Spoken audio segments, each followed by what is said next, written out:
그러나 알지 못하고 매맞을 짓을 한 사람은 적게 맞을 것이다. 많이 받은 사람에게는 많은 책임이 요구되고 많은 것이 맡겨진 사람에게는 많은 것이 요청된다. 응? 나는 세상에 불을 놓으려고 왔다. 불이 이미 붙었으면 더 바랄 것이 없다. 그러나 나는 받아야 할 세례가 있다. 이것이 이루어질 때까지 내가 얼마나 괴로움을 당하겠느냐. 내가 세상에 평화를 주러 왔다고 생각하느냐? 내가 너희에게 말한다. 그렇지 않다. 오히려 분열을 일으키러 왔다. 지금부터 한 가정에서 5식구가 서로 나누어질 것이다. 셋이 둘을, 둘이 셋을 대적할 것이다. 아버지와 아들이 나누어질 것이며 아들이 아버지를, 어머니는 딸을, 딸은 어머니를, 시어머니가 며느리를, 며느리를 시어머니가 대적할 것이다. 예수님께서 말씀하셨습니다. 너희가 서쪽에서부터 구름이 이는 것을 볼 때 비가 곧 오겠다고 말하면 그대로 된다. 너희가 남풍이 부는 것을 보고 날이 덥겠다고 말하면 그대로 된다.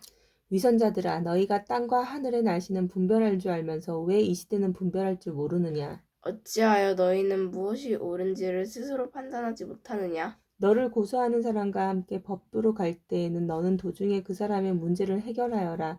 그렇지 않으면 그 사람이 너를 재판관에게 데려가고 또 재판관이 너를 집행관에게 넘겨주어 너를 감옥에 가둘 것이다. 내가 내게 말한다. 마지막 한 푼까지 갚기 전에는 네가 거기서 나오지 못할 것이다. 어떤 사람들이 예수님께 와서 빌라도가 갈릴리 사람들을 죽여 그 피가 저희의 들을 희생제물과 뒤범벅이 되었다는 소식을 전해 주었습니다.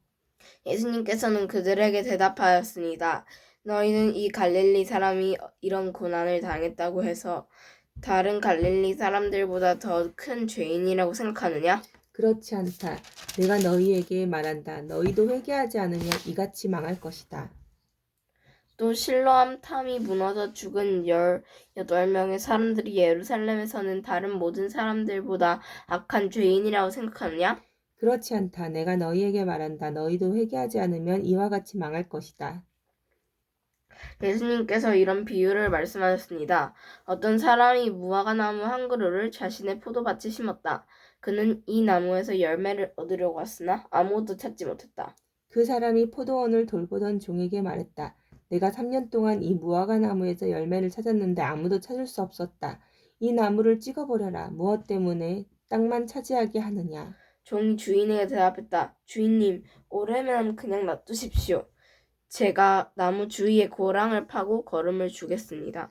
만일 내년에 열매를 맺으면 놔두시고 열매를 맺지 못한다면 베어버리십시오. 예수님께서 안식일에 어느 한 회당에서 가르치고 계셨습니다. 거기에 18년 동안 병마에 시달린 여자가 있었습니다. 그는 허리가 굽어서 몸을 조금도 펼 수 없었습니다. 예수님께서 그 여자를 보시고 가까이 불러 말씀하셨습니다. 여자여, 네가 병에서 해방되었다. 예수님께서 그에게 손을 얹으시자 그 즉시 여인이 똑바로 일어나서서 하나님을 찬양하게 하였습니다. 예수님께서 안식일에 병을 고치셨기 때문에 회장장이 화가 나서 사람들에게 말했습니다. 이런 날이 6일이 있습니다. 이런 날엔 와서 병을 치료하십시오. 안식일엔 안 됩니다. 주님께서 대답하셨습니다. 위선자들아, 너희는 안식일에 소나 아기를 외양간에서 풀어내어 끌고 가서 물을 마시게 하지 않았느냐. 그런데 이 여자는 아브라함의 딸로서 18년 동안 사탄에 매여 있었다. 안식일에 이 사람의 매임을 풀어주어야 하지 않겠느냐?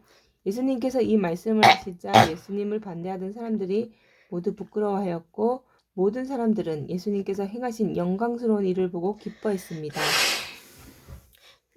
예수님께서 말씀하셨습니다. 하나님 나라는 무엇과 같으며 무엇에 비교할 수 있을까? 하나님 나라는 어떤 사람이 자기의 밭을 가지고 가서 뿌린 겨자씨와 같다. 그 씨가 자라고 나무가 되어서 공중의 새들이 그 가지에 둥지를 틀었다. 예수님께서 또 말씀하셨습니다. 하나님 나라를 무엇에 비교할 수 있을까? 하나님 나라는 마치 누룩과 같다. 어떤 여자가 이것을 가져다 밀가루 3말에 섞으니 전체가 부풀게 되었다. 예수님께서 예루살렘으로 향해 가시던 도중 각 도시와 마을을 두루 지나갔습니다. 어떤 사람이 예수님께 물었습니다. 주님, 구원받을 사람은 적습니까? 그러자 예수님께서 말씀하셨습니다. 좁은 문으로 들어가려고 힘써라. 내가 너희에게 말한다. 많은 사람들이 그곳으로 들어가려고 하지만 들어갈 수 없을 것이다. 일단 집주인이 일어나서 문을 닫아버리면 너희가 밖에 서서 문을 두드리며 주인님 문을 열어주십시오 하고 말할 것이다. 그러면 그가 대답할 것이다. 나는 너희가 도대체 어디서 온 사람들인지 모른다. 그때 너희는 이렇게 말할 것이다. 주인님, 저희는 주님 앞에서 먹고 마셨으며 주님께서는 저희를 길거리에서 가르치셨습니다. 그러나 주인이 말할 것이다. 내가 너희에게 말한다. 나는 너희가 어디에서 왔는지 모른다. 악을 행하는 자여 썩 물러가거라. 이브라함과 이삭과 야곱과 그리고 모든 예언자들이 하나님 나라에 있는데 너희만 밖으로 쫓아난 것을 볼 때 너희가 슬피 울며 이를 갈 것이다. 사람들이 동서남북 사방으로부터 와서 하나님 나라의 잔치 자리에 앉을 것이다. 보아라, 꼴찌가 첫째가 되고 첫째가 꼴찌가 될 사람도 있다. 그때 어떤 바리새파 사람들이 예수님께 와서 말했습니다. 이곳을 떠나십시오. 헤롯이 선생님을 죽이려고 합니다. 예수님께서 그들에게 말씀하셨습니다. 가서 그 여우에게 말하여라. 오늘과 내일은 내가 마귀를 쫓아내고 병을 고칠 것이다. 그리고 3일째 되는 날에 내 일을 이룰 것이다. 그러나 오늘과 내일 그리고 그 다음 날도 나는 내 갈 길을 가야 한다. 예루살렘 밖에서 예언자가 죽을 수밖에 없다. 예루살렘아, 예언자들을 죽이고 너에게 보낸 사람들을 돌로 친 예루살렘아, 암탉이 날개 아래에 병아리를 품듯이 내가 내 자녀들을 모으려고 여러 번 노력하지 않았더냐? 그런데 너희는 원하지 않았다. 보아라 너희의 집은 무너질 것이다. 내가 너희에게 말한다. 너희가 주의 이름으로 오시는 이가 복이 있다라고 말하게 되는 날까지 너희가 나를 보지 못할 것이다. 안식일에 예수님께서 음식을 드시러 어느 한 바리새파 지도자의 집에 들어가셨습니다. 사람들이 예수님을 가까이서 지켜보고 있었습니다. 그때 수종병 환자 한 사람이 예수님 앞에 나타났습니다. 예수님께서 율법학자들과 바리새파 사람들에게 말씀하셨습니다. 안식일에 병을 고치는 것이 옳으냐 옳지 않느냐? 그러나 사람들은 잠잠했습니다. 예수님께서 병자를 붙잡고 그를 고쳐주셨습니다. 그리고 그를 보냈습니다. 예수님께서 바리새파 사람들과 율법학자들에게 말씀하셨습니다. 만일 너희 아들이나 소가 안식에 우물에 빠졌다면 즉시 끌어내지 않겠느냐? 사람들은 아무런 대답도 할 수 없었습니다. 예수님께서 초대받은 손님들이 서로가 윗자리를 차지하려는 것을 보시고 비유를 들어 말씀하셨습니다. 어떤 사람의 결혼잔치에 초대받았을 때 윗자리에 앉지 마라. 혹시 너보다 귀한 손님이 초대받았을 경우 너희를 잔치에 초대한 주인이 와서 말할 것이다. 자리를 이분에게 내주십시오. 그러면 너희는 부끄러워하면서 끝자리로 내려가야 할 것이다. 너희가 초대를 받으면 끝자리로 가서 앉아라. 그러면 너를 초대한 주인이 와서 말할 것이다. 친구여, 윗자리로 올라앉으시오. 그러면 다른 모든 잔치 손님들이 보는 앞에서 영광을 얻을 것이다. 자신을 높이는 사람은 낮아지고 자신을 낮추는 사람은 높아질 것이다. 예수님께서 초대한 사람에게도 말씀하셨습니다. 너는 점심이나 저녁을 차려놓고 내 친구들, 형제들, 친척들, 그리고 부유한 이웃들을 초대하지 마라. 이들은 너를 도로 초대하여 보답을 한다. 오히려 잔치를 베풀 때는 가난한 사람들, 걷지 못하는 사람들과 다리를 저는 사람들과 보지 못하는 사람들을 초대하여라. 그러면 너희에게 복이 있을 것이다. 그들은 내게 대갚을 것이 없다. 너는 의인들이 부활할 때에 보상을 받을 것이다. 예수님과 같이 식사를 하던 사람들 중에서 사람들이 이 말씀을 듣고서 예수님께 말했습니다. 하나님의 잔치 자리에 앉을 사람은 참으로 복이 있습니다. 예수님께서 그에게 말씀하셨습니다. 어떤 사람이 큰 잔치를 베풀고 많은 사람들을 초대하였다. 시간이 되었을 때 그 사람은 종을 보내어 초대한 사람들에게 알렸다. 준비가 다 되었으니 오십시오.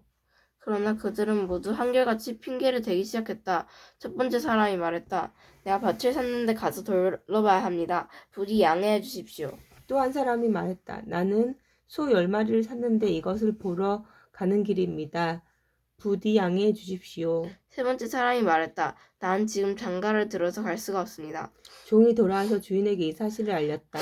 그러자 집주인이 화가 나서 말했다. 당장 가서 동네의 길과 골목을 다니며 가난한 사람, 걷지 못하는 사람, 보지 못하는 사람, 다리를 저는 사람들을 데려오라. 그 후에 종이 말했다. 주인님, 말씀하신 것들을 다 했습니다만 아직도 자리가 비어 있습니다. 그러자 주인 종에게 말했다. 큰 길과 골목길을 돌아다니며 사람들을 오게 하여 내 집을 채워라. 내가 너희에게 말한다. 먼저 초대받았던 사람들은 아무도 내 잔치를 맛보지 못할 것이다. 많은 사람들이 예수님과 함께 길을 가고 있었습니다. 예수님께서 이들에게 돌아서서 말씀하셨습니다. 누구든지 내게로 오면서 자신의 아버지, 어머니, 아내, 자녀, 형제 혹은 자매를 미워하지 않으면 그리고 더 나아가 자신의 목숨까지도 미워하지 않으면 내 제자가 될 수 없다. 누구든지 자기 십자가를 지고 나를 따르지 않는 사람은 내 제자가 될 수 없다. 너희 가운데 한 사람이 탑을 세우려고 하는데 우선 앉아서 이 일을 완성하는데 얼마의 비용이 들지 따져볼 것이 아니냐?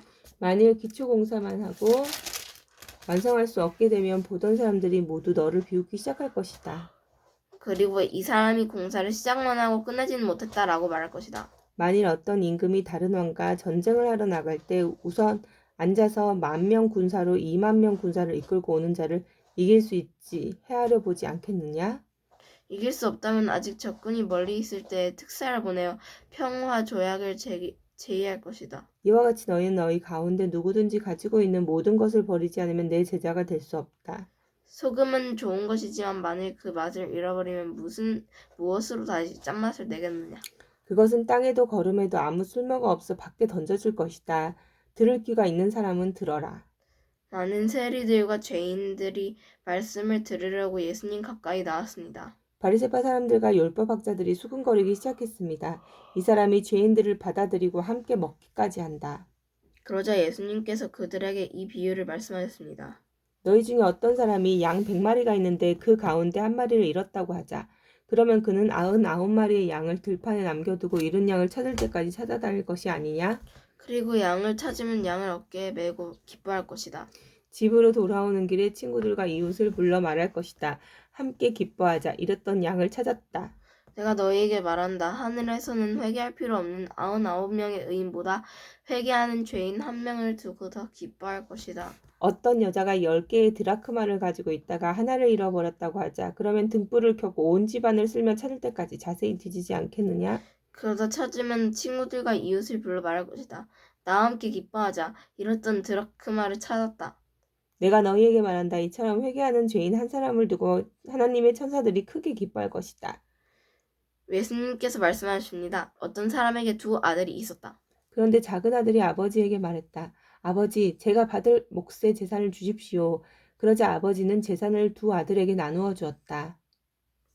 며칠 뒤 작은 아들은 모든 재산을 모아서 먼 마을로 떠나버렸다. 거기서 그는 방탕한 생활을 하다가 전 재산을 다 날려버렸다.